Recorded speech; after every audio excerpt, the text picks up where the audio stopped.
Welcome to Networking RX, a podcast devoted to helping business professionals like you enhance your networking skills in order to become more proficient giving and receiving quality business referrals and improving the overall quality of your life and the lives of those around you. The Networking RX podcast is a production of AmSpirit Business Connections, an organization whose mission is to empower business success through networking. I'm sorry. I am truly sorry. This is Frank Agin, founder and president of AmSpirit Business Connections, and you're listening to the Networking RX podcast. This particular episode is going to be on apologies, on saying sorry, and doing a good job of it. Stumbled across an article in Psychology Today, one of my go-to periodicals. It was in the March-April 2021 edition, and the title of the article is Spotting a Faker. Before accepting apology, you first have to determine whether it's genuine or whether it's possible to get it there. And it's by Molly Howells, PhD, and she's a clinical psychologist and the author of a book called A Good Apology, 4 Steps to Make Things Right. And we'll talk about her 4 steps in here. But I don't want this to be a discussion about faking a spotter, or spotting a faker, if you will, and get that right. I want this to be about us being better at giving apologies. You know, I remember years ago. There was a younger cousin, or maybe it was a niece or a nephew in the family, and they're always joking around and doing something, and I overstepped what I was doing, and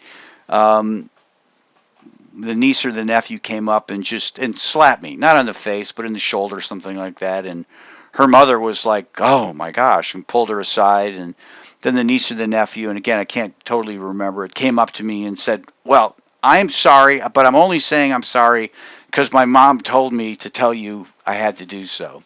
Obviously, that's not a sincere apology. And again, just dealing with a kid here, so I laughed, and time heals all, and it has. But I think we're all human. I'm human, and I overstep, not overstep, but I misstep from time to time. I can think of last week having a conversation with an individual, and it was getting edgy. In fact, they emailed me later and just said, "I'm sorry, it was getting edgy." And, to be honest, I replied and I said, if it was getting edgy, it was me. And I apologize. I was wrong. I was wrong. And we just kind of moved forward from there. And he immediately responded and I just said, I've got a lot going on. And it was my fault. And his response was, "Oh my gosh, I was just so... I'm totally floored that I wish I had that kind of honesty in my office." And everything was good, and not that things were bad, but I think we all kind of misstep from time to time. We tend to misstep more with family than we do with employees. And we tend to misstep more with employees than we might with customers. Or even vendors, depending upon the relationship. And you have to kind of look at the power dynamics in relationships. But at any rate, in Howells's article, she shares a couple really neat insights. People can mean their words earnestly but deliver them poorly, meaning people can say they're sorry but not do a good job of it. But then others can do a great job at feigning remorse or saying they're sorry, but not really caring. And the reality is simply this: if you don't care about the relationship, then you're probably not going to devote a whole lot of time and attention to saying you're sorry. I mean, why would you? Just move on. But in most situations, the relationship matters. The relationship with our significant others, our spouses, matters. The relationship with our kids matter. The relationship with the people we work with matters. The relationship with people we're going to see on an ongoing basis matters. I don't like to have things between myself and anybody. To be perfectly honest, because you never know where it's, I just have a hard time just kind of putting things behind me, and that's just my own character flaw. I know other people who don't have a problem at all. I don't care, and they'll just kind of move on and be indifferent to the situation. Um, that's not me. But she goes on and talks about in here that saying I'm sorry is not magic, and she provides some examples. She says just disingenuousness can hide in an outward acceptable apology in a number of ways, including, and she gives 5 examples. He says the right words, but they're pro forma, offered as required, but absent any feelings for the hurt they've caused. Again, back to the niece or the nephew. Well, I'm only saying, sorry because my mom told me so, kind of a thing. Probably not quite that bad, but well, I'm sorry, but not really feeling it. Or they simply want the problem they created to disappear, but they really don't care about healing hurt feelings. Okay, I'm going to say I'm sorry. Can we put this thing behind us? Or another disingenuous means of apology. They want to avoid any negative consequences of the hurt they've caused, but they just want to make it go away. They just want to make it go away. I've said I'm sorry. That's enough. They don't believe they're responsible, but they want to create sort of a credit for themselves for making amends. I said I'm sorry. Why are you holding a grudge? And the last one, they believe they've done something harmful, but they're preoccupied with their own guilt, and they just want to alleviate. Only want to alleviate that rather than healing the person. And all of those kind of fall short of a good apology. And again, I'm not advocating looking for the, spotting the faker with respect to apologies. I think we know it when those things happen, and for the most part, we know it. I can't control it. I can control me, and you can control you. And so I really want to kind of share what's in this article from that standpoint of not faking or not spotting the faker, but being a better apologist. We're going to misstep. I should do a whole episode on not misstepping, but that's probably a whole podcast, and even still. But the one of the quotes she has in here is saying I'm sorry is rarely the first step to a good apology. And so she has these 4 points that she makes, and the first point is really understanding the hurt that you've created. And that's why she says, saying I'm sorry is not the first step to a good apology. The first step is understanding the hurt you've created. And sometimes the hurt is big and sometimes it's small, but when we're misstepping, when we're creating situations we need to apologize for, we need to understand that. In my situation from last week, the person was just trying to make a point to me and asking me to help them with something, and I won't get into it all. It doesn't really matter. It certainly matters between myself and this person, but for the purpose of this, it doesn't matter. And as driving back to the office, it was an in-person interaction, and driving back to the office, it was, I was just kind of doing some soul searching with respect to it. I knew I needed to apologize. I just was not happy with how I had conducted myself. It wasn't horrible. I wasn't dropping F-bombs or anything like that. But edgy was the term for it. I was kind of short and terse with responses.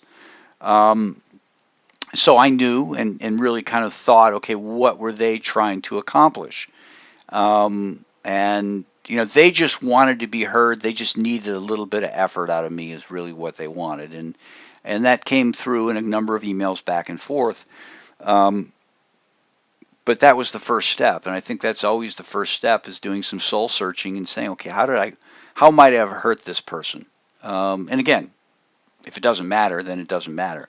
But if it matters, really kind of doing that soul searching to better understand them and maybe better understand why it is you did the thing you did. For me, I needed to understand, okay, why was I being terse?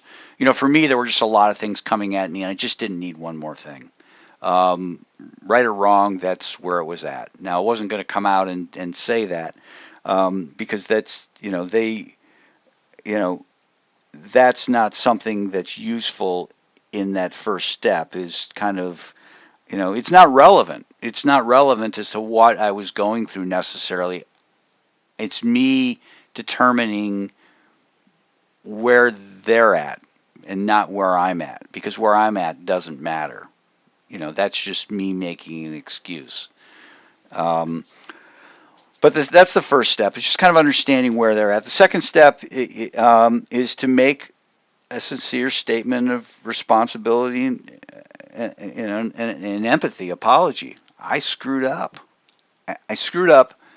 But what House, I believe I didn't do this, but what House says you shouldn't do is kind of interject a but. I'm sorry, but, I essentially said, okay, I screwed up. There's just a lot coming at me right now. It's on me. It's on me. But it wasn't, hey, I screwed up, but you did this first kind of a thing. And that's where what she calls is kind of a common landmine in apologies, is that, people display remorse, but then they kind of deflect a little bit. And, we can't do that. And I made a mistake. Yeah, there are reasons for it. It's not an excuse, but I made a mistake and I'm sorry. And we, I want to move forward from this. So kind of leads into step 3. And step 3 is simply, making what she calls restitution, make up for the wrong. Now, in my situation, there really was not a whole lot to do other than just to fess up, and certainly capitulate to what the person was asking for in the first place. And I guess I did that. Yes, we're going to jump on this. We need to jump on it anyways. And thinking about it, this is not a wasted effort. This is an investment of time because we're going to be able to use this information over and over and over again. So, in hindsight, I was wrong. We'll use this. I'm trying to avoid the word but.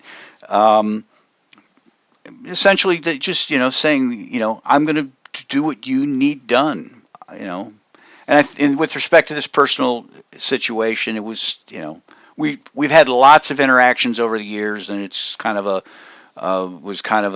uncommon interaction that I had to apologize for, and I have.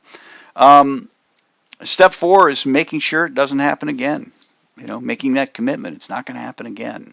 And I think that might be the hardest part, because life is full of challenges, with or without COVID. It's full of challenges that you need to kind of get through, and you can have an outburst towards somebody and say, I'm not going to do that again. And sometimes your emotions get the better of you. And so I don't think we can ever totally promise that we're not going to do something again, but we can promise to try. And maybe that sounds weak, but I think that's just the reality. It's just, we have, I can try not to swear. I can't promise I'll never swear again, because you have those, just go ahead and hit your thumb by accident with a hammer. You'll realize that it's not that easy necessarily to kind of commit to things. Things just kind of come out. And you can say, well, you need to do this, this, and this to ensure. Yeah, sure, that's easy. But committing that you're not going to do things again is that's a hard promise to make, and probably a promise that you'll never really be able to fulfill. But you can try, and I think that's all that anybody can ask, is that we're all human. And I think a piece of this is understanding others when they're trying to make amends as well, being graceful as they're trying to make their apologies, and be understanding and judge them in the same grace scale that we judge ourselves. I had a transgression. There were a lot going on in my life. somebody else has a transgression, I need to realize, not just measure it in black and white, say, well, they were wrong, they're evil, but just understand that they have a lot going on in their lives as well. So 4 things to a great apology. 1, understand the hurt that you've created. 2, make a sincere statement. A sincere statement. Don't, I'm sorry. Not I'm sorry, but I'm sorry. It was just, it was a bad moment. It was just a bad moment is the second thing. The third thing is, to the extent you can, make restitution. Make up for whatever. We made a mistake on the bill. We made a mistake. We didn't pay that. We'll get it paid right away. In fact, we'll get it paid right away, and we're going to pay the next one early because we're just, trying to make up for this. And then the last piece of it, the last step is, make a commitment to try and not let it happen again. So 4 steps, think on them. Before we wrap up, again, we are looking for franchisees for our system. If you know of entrepreneurs or professionals that would be interested in adding something onto what they're already doing, that'll help what they're already doing and allow them to have a second stream of income, connect them with us. The other thing I want to put a plug in for is we have a second podcast. It's a Networking RX Minute. Subscribing to that would be very helpful to us as well. It comes out every day. It's just about a minute, sometimes a little bit less, sometimes a little bit more. But 1 minute every day of inspiration, insight with topics relating to interpersonal relationships, as well as becoming the best version of ourselves. So listening to that, subscribing to that, sharing that out would be helpful as well. Thanks for joining us on the Networking RX podcast. Please put what you've learned into action today and let us know if you have questions, comments, or ideas for future topics. You can email them to us at podcast@amspirit.com. That's AMSPIRIT.com. Finally, so you never miss an episode, be sure to subscribe to the Networking RX podcast through iTunes, Overcast, or however you receive your podcasts. Now get out and network with someone. The Networking RX podcast is the copyright production of AmSpirit Business Connection. All rights reserved.